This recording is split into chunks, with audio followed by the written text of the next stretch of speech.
Welcome to Addiction Counseling Techniques. My name is Jen Ackerson, and you can just call me Jen. This week, we're focusing on starting to dig into your text. So, we'll be talking in a bit about both of the books that we're reading together. There's the Miller and Rollnick text, Motivational Interviewing, Helping People Change. And we'll look at the first 3 chapters, and the Gabor Mate in the Realm of Hungry Ghosts. And this is chapters 11 through 13. So, to start off, I'll give you an overview of motivational interviewing, a contemporary approach to addiction counseling. What a cool name for a therapeutic intervention. I hope you're all excited. Motivational interviewing is widely accepted in the field of counseling. However, it has a unique place in addiction counseling because of the fundamental principles and tenets. It can be extremely effective for individuals who suffer from drug and alcohol abuse. Motivational interviewing was developed by William Miller and Stephen Rollnick in the 1980s. So really, as the counseling field goes, it's still pretty new. It's a very collaborative approach to treatment. Motivational interviewing comes from a strength-based, trauma-informed lens that helps evoke change and motivation to make changes in one's recovery process. This also takes into account the stages of change, recognizing that every individual has a unique experience and may vary in the stages of change. Remember those stages of change from your Prochaska reading?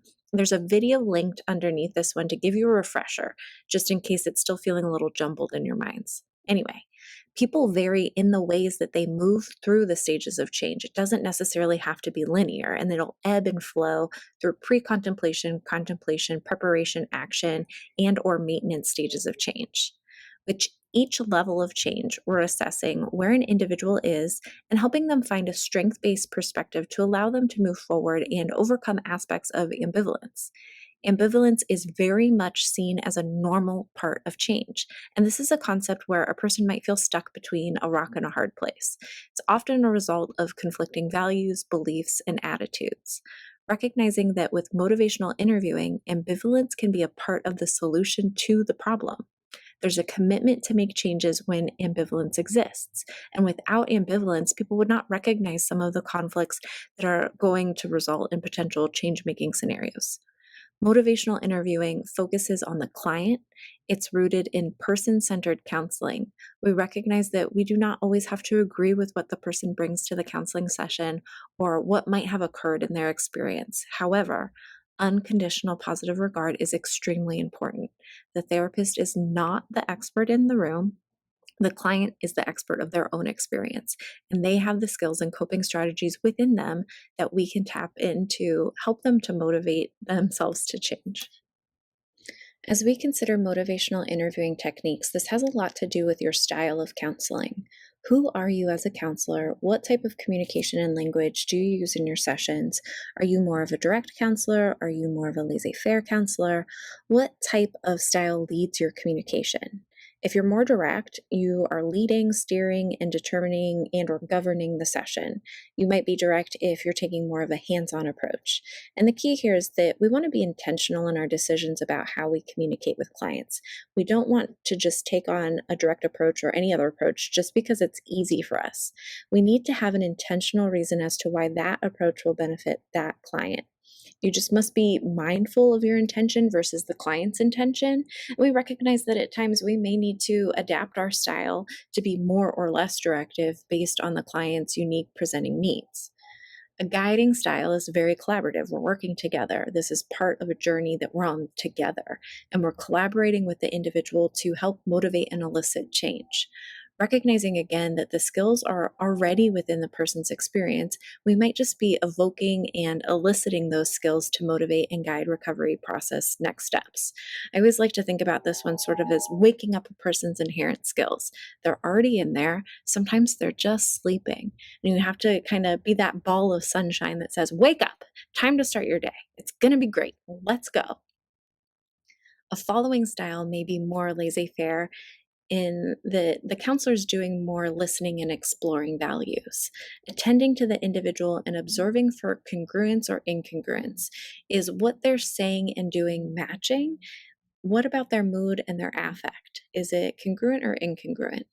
Is somebody telling you that recovery is fantastic, yet on a day-to-day basis, they seem to be struggling with their mood and their lack of interest? So, what are we listening for? How are we observing congruence or incongruence in the inferences that clients are making? Feel free to add a comment here. So, our communication style will adapt and adjust based on the client's needs, but also we have an it factor that comes into play here as a counselor and what style fits best for you. So, we will continue to move through these continuums based again on the client's needs as well as our own presenting style. Aspects of acceptance. Acceptance is the root of motivational interviewing, and being very person centered and client centered is also central to MI. So, the absolute worth concept is pretty similar to that unconditional positive regard. We want to help individuals find their own voice and have autonomy in what is happening. Often, for those who are in addiction, people have long told them what's been wrong or what's been a deficit. We want to help evoke autonomy and allow them to have a voice and come familiar with who they are, what they need, and what feelings they're experiencing. In doing so, we'll be guiding them with accurate empathy. We understand that empathetic response is vital to the therapeutic alliance. We do not want to demonstrate sympathy, but we want to have more of an empathetic understanding and compassionate approach with individuals who have experienced addiction. With that, we're going to do a lot of affirmations and use that strength-based language to affirm change and help evoke positive responses. Like I've already been saying, the spirit of motivational interviewing includes collaborating with the individual, acceptance of the individual, and using that unconditional positive regard. We want to help evoke change and pull from the skills that individuals already have while demonstrating a compassionate approach to the work. With that being said, we must be mindful to engage in self-care and avoid burnout, compassion fatigue, or vicarious trauma. And the more that we can take care of ourselves, the better we'll be able to collaborate, accept, and evoke in others. You can't pour from an empty cup, and all that stuff that you've been hearing for years really is true. If you're not taking care of yourself and you wake up feelings like you can't even, how likely is it that you'll have the juice to sit across from a client in such deep pain and be able to hold space with them? Hint, it's low. So, do all your things. Drink water, do yoga, meditate, go to church, play with your cats or your kids. Whatever brings you those moments of joy, make sure that you do those. Motivational interviewing processes are engaging with the individual. So we want to help understand where they're coming from, what their experience is, and what their ultimate goal is. Again, addiction counseling has long since been a deficit counseling perspective of what is the problem, what's gone wrong, focusing on the things that the client's lacking rather than the things that they bring to the table. In motivational interviewing, we're going to be looking for solutions. What's the exception to the rule? If the addiction has become a problem in your life, let's talk about times before that existed. What coping strategies did you have then? What supports did you have then? And how do we help? To engage, develop a really strong bond with individuals that allows them to have a safe place to explore some challenging experiences in their path to recovery. We want to help focus on goals and experiences that the individual wants to achieve. So this might look more at the how do we recover rather than the why did I become an addict. Historically, getting into the why things have happened really hasn't been that effective for our work. We want to discuss what and how. And I know Gabor Mate wrote a bit about this in, I believe, chapter 12. What are your thoughts here of how motivational interviewing and Mate's writings are overlapping? So back to focusing. What are we focusing on? How do we get there? What do we see as part of the solution? And what type of evocation do we need to help evoke change for people and to help them recognize that they do have skills, that there are strengths and assets and qualities about them that will help them make the changes that they're looking to make? And effective planning. We want to have specific, measurable, and realistic goals in the treatment session. This is often guided by the client, and the therapist in the room is helping to reframe, reflect, and mold planning in a way that's going to be beneficial to the treatment episode. So maybe think about SMART goals here: specific, measurable, attainable, relevant, time-bound. Goals don't meet the relevant criteria if the client doesn't understand why they're expected to do it or if they just don't even want to do it. So this is how collaborative treatment planning comes into play. If it's relevant to them, they're more likely to do it. Key communication skills include affirming, reflecting, summarizing, and providing information and advice with permission. Starting with affirming. When we're engaging in affirmations, it helps people recognize strengths in their experiences. So, this might be a simple statement of reflection in that I'm hearing from you some strengths that you utilize during a very difficult time. And start to reflect on what the strengths are affirming that they've made some significant steps in a direction that they want to be going into. Summarizing is a way to reflect on the overall scenario. So, what I'm hearing you say, or what I sense you have done as a result of change is dot, dot, dot. And being able to really summarize and reflect back what's happening in that room. So, what about this informs our work with individuals with substance use disorders? Here we're looking at a cognitive triangle. So, what you think affects how you feel, which affects how you act. Activating events, beliefs, and consequences in motivational interviewing will help to educate individuals about those activating thoughts. We're going to help evoke change and elicit responses about what causes you to think a certain way. What has happened that allowed you to move in a certain direction or not? And as a result of these activating events, how does it affect how you feel? Most often, individuals who struggle with substance use disorders have a range of emotions that looks like happy, angry, or think about that flat to furious phenomenon. Emotions in between, such as feeling shame, guilt, sad, hopeful, they become blurred as a result of addiction. And sometimes people don't necessarily know how they feel. So, we do a lot of work in evoking change, in listening and offering responses around feelings identification, which can tap into one's belief system. And again, looking back into those attitudes, values, and beliefs and how they affect our schema, how we see ourselves, how we see the world, how we view others. So, all of that is combined, it will affect how you act. The behaviors that occur in addiction are often based on the substance. So, if I'm feeling down and I want to pick me up, I might use a drug that's a stimulant to help give me that pick me up or to help me be more productive in my day.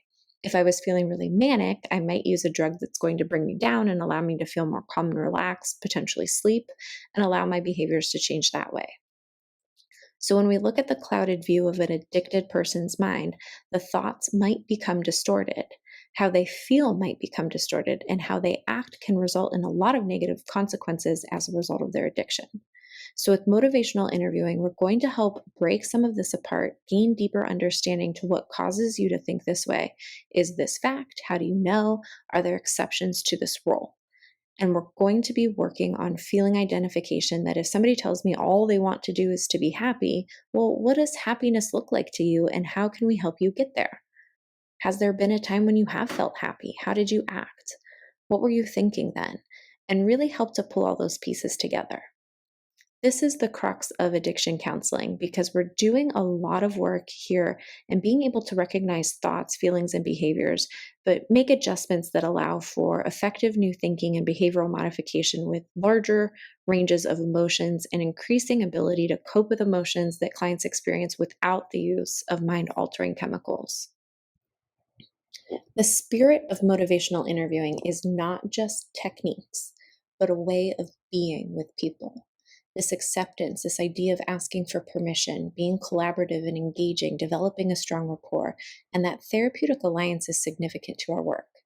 Being authentic in our desire to understand and empower individuals to change. So we're going to be consistent. We're going to be regularly available to individuals, have healthy boundaries with them, be trauma informed, and allow a safe environment that's empowering. We're going to be open to another person's experience in a non judgmental way. Going back to that person client centered care, the building of a trusting relationship, it's long term despite relapse, despite behaviors that might not reflect congruence between what they say and what they do. Despite all of those things that other people might see as a deficit, we're really going to be working with them to evoke the change and help gain a deeper understanding of what has occurred, what skills they have, and how we can continue to adapt and change throughout this process in a meaningful and intentional way. We want to offer respect and remember that every change is loss. We will respect that concept and we'll help to reinforce the concept.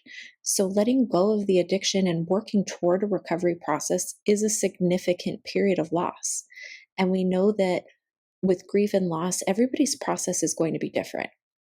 But we do recognize that it's a part of change. There's loss in every aspect of change, even positive change. So, how do we help individuals grieve that loss in a healthy way and continue to be motivated to make ongoing changes, even in the most challenging of times? Again, the client is seen as the expert. The counselor here will help guide the process. The counselor will work to adapt their communication style, remember, directing, guiding, following, to an individual's needs and helping them to become the best self and recognizing that change is part of this process and that we're here to offer support. So now that we've learned some of the basics of MI, let's tie this into our other text, In the Realm of Hungry Ghosts. You'll want to watch the linked TED Talk below with Johann Hari, who I think does a great job summarizing some of the key points of our Mate readings this week. From the Vietnam War to Rat Park, what were your takeaways from what you learned about addiction? Did your definition change? What do you think about Mate's description of addiction and Mate's focus on people rather than the drugs themselves? Do you think that motivational interviewing approach fits with what Rat Park says about addiction, or is it contradictory? Consider your MI concepts such as empathy, autonomy, compassion, and others to support your explanation. And what about this idea of social support and connection being critical? Does motivational interviewing do enough to promote social connection? I'm curious to hear your thoughts. I think this is going to be a really powerful class for all of us. And thank you for taking time with me today. I hope that this provides you with an overview of the spirit of motivational interviewing and some of the fundamental concepts in upcoming lectures and your readings for this class. We will gain a deeper understanding of the variety of these techniques and infuse some new information that will be helpful to your work with addictions counseling. Let me know if you have any questions. Reach out to me, email, contact me through Canvas, whatever works for you. I am so happy to have a conversation, have a chat with you should you have any questions or need anything at all. Thanks.